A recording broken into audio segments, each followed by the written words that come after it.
If you walk through parts of Canada and saw dozens of empty red dresses hanging in silence, you might wonder what they represent. Each one stands for a missing or murdered Indigenous woman or girl, and together they tell a story of a national crisis that Canada is still struggling to confront. What is MMIWG? MMIWG stands for Murdered and Missing Indigenous Women and Girls. For decades, Indigenous communities have raised alarms about the disproportionate number of women and girls who have gone missing or have been killed.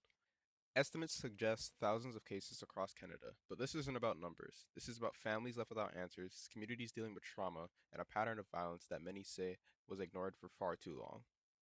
In response to growing pressure, the Canadian government launched the National Inquiry into MMIWG. In 2019, the final report was released.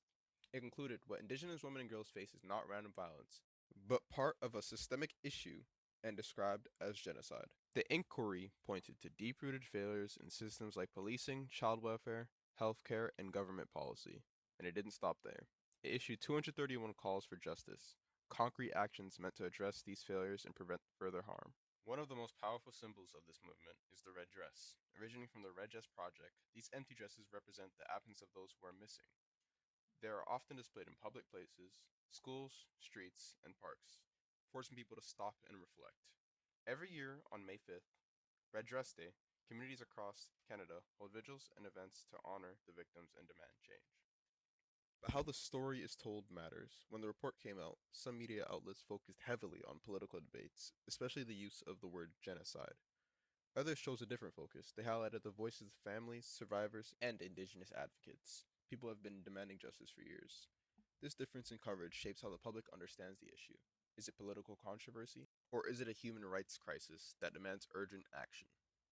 Years after the report, many of the calls for justice still haven't been fully implemented.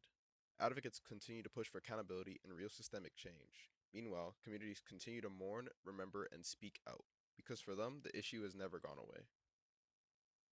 The MMIWG inquiry revealed a crisis rooted in history, inequality, and systemic failure, but it also made one thing clear: change is possible if people are willing to listen, acknowledge the truth, and act. Because No More Stolen Sisters isn't just a message, it's a demand.